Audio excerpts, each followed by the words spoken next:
حضرت انس بن مالک رضی اللہ تعالیٰ عنہ حدیث پاک روایت فرماتے ہیں کہ حضور نبی کریم رؤوف الرحیم علیہ الصلوۃ والسلام نے حضرت صفیہ رضی اللہ تعالی عنہا کے ساتھ جب نکاح فرمایا تو آپ علیہ الصلوۃ والسلام نے ستو اور کھجور کے ساتھ ولیمہ فرمایا۔ اور ایک اور روایت کے اندر حضور نبی کریم صلی اللہ تعالی علیہ وسلم سے روایت ہے کہ اوضم النبی صلی اللہ علیہ وسلم علی بعض نسائہ بمدین من شعیر، حضور نبی کریم صلی اللہ تعالی علیہ وسلم نے بعض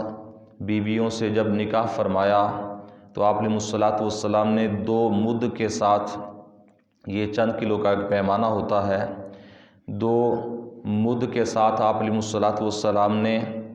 جو جو کے ہوتے تھے، جو کے ساتھ آپ علیہ الصلوۃ والسلام نے ولیمہ فرمایا۔ یعنی پیارے آقا علیہ الصلوۃ والسلام نے، پیچھے بھی ہم نے حدیث مبارکہ پڑھی ہے بخاری شریف کی، کہ حضرت زینب بنت جحش رضی اللہ تعالی عنہ کا جب آپ علیہ الصلوۃ والسلام نے ولیمہ فرمایا تو اس وقت ایک بکری ذبح کی، اور حضور کے صحابہ فرماتے ہیں کہ اس دن ہم نے نبی کریم صلی اللہ علیہ وسلم کے ولیمہ پر پیٹ بھر کر گوشت بھی کھایا اور پیٹ بھر کر روٹی بھی کھائی۔ اس کے علاوہ نبی کریم صلی اللہ تعالی علیہ وسلم نے کبھی صرف جو کے ساتھ، کبھی صرف کھجور کے ساتھ، کبھی کھجور اور ستو کے ساتھ، کبھی صرف گھی کے ساتھ، کبھی صرف پنیر کے ساتھ، ان چیزوں کے ساتھ نبی کریم صلی اللہ علیہ وسلم نے ولیمہ فرمایا۔ یعنی اپنی امت کے لیے یہ سنت چھوڑی کہ ہر شخص اپنی استطاعت کے مطابق ولیمہ کر سکتا ہے۔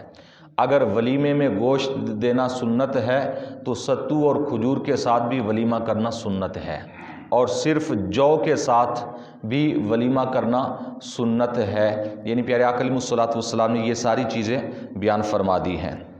تو اگر ہم سنت کو سنت سمجھ کر کریں تو اس کے اندر اجر و ثواب بھی ہے، اور اگر ہم نے صرف اپنی بڑائی دکھانے کے لیے ولیمے کا بڑا اہتمام کیا اور سنت کے مطابق نہیں کیا، یا اجر و ثواب کی خاطر نہیں کیا، یا جیسا کہ ہمارے آج سسٹم ہے نیندر کا، کہ صرف اس وجہ سے کیا کہ نیندر ہم نے بھری ہے تو اب لینی بھی ہے ہم نے، تو اگر نیت یہ ہے تو بھی ولیمے کا اجر و ثواب نہیں ہے۔ تو ان چیزوں کو مد نظر رکھیں۔ ایک اور جو ولیمے کے اندر خرابی ہوتی ہے کہ نبی کریم صلی اللہ تعالی علیہ وسلم کا واضح طور پر فرمان ہے، حضرت ابو ہریرہ رضی اللہ تعالیٰ عنہ فرماتے ہیں کہ نبی کریم صلی اللہ علیہ وسلم نے فرمایا شر الطعام طعام الولیمہ یدعی لها الاغنیاء ویترک الفقراء۔ حضور نبی کریم صلی اللہ علیہ وسلم نے فرمایا کہ بدترین کھانا،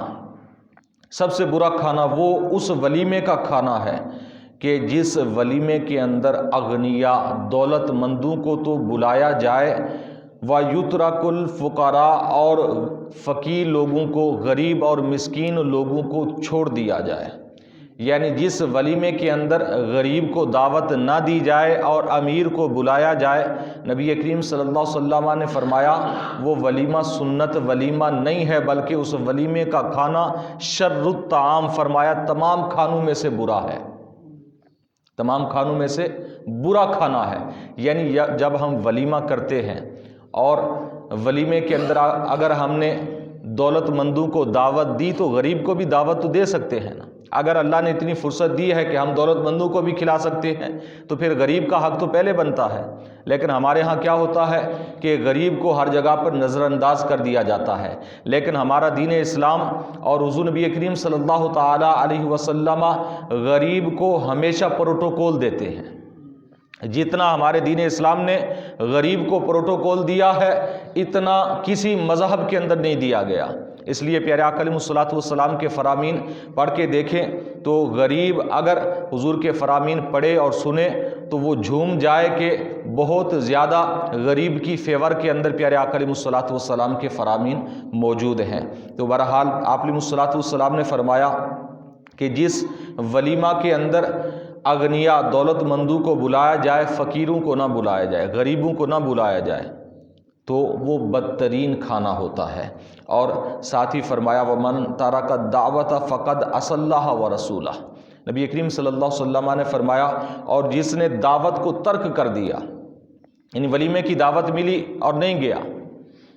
تو اس نے اللہ رسول کی نافرمانی کی۔ فقد عصى اللہ ورسولہ، اس نے اللہ کی اور اللہ کے رسول کی نافرمانی کی۔ ہاں اگر کسی عذر کی وجہ سے نہیں جا سکا تو جس صاحب ولیمہ کو عذر پیش کر دے، معذرت کر لے کہ میں اس عذر کی وجہ سے نہیں پہنچ سکا، میری کوشش تو بہت تھی لیکن نہیں پہنچ سکا، حاضر نہیں ہو سکا، تاکہ وہ گناہ سے بچ جائے۔ اب اللہ رسول کی نافرمانی، یعنی بہت بڑا جملہ پیارے آقا علیہ الصلوۃ والسلام نے فرمایا کہ جو جان بوجھ کر ولیمے کی دعوت کو قبول نہ کرے اور شریک نہ ہو، آپ علیہ الصلوۃ والسلام نے فرمایا اس نے اللہ رسول کی نافرمانی کی ہے۔ اور اس کے علاوہ دوسری حدیث مبارکہ یہ اپنا بخاری مسلم شریف کی حدیث مبارکہ ہے، ابو داؤد شریف کی روایت کے اندر کچھ الفاظ زیادہ ہیں کہ آپ علیہ الصلوۃ والسلام نے فرمایا من دعی فلم یجب فقد عصى اللہ ورسولہ، جسے ولیمے پر بلایا جائے تو نہ جائے، اس نے اللہ رسول کی نافرمانی کی۔ ومن دخل علی غیر دعوت، اور جو بغیر دعوت کے چلا گیا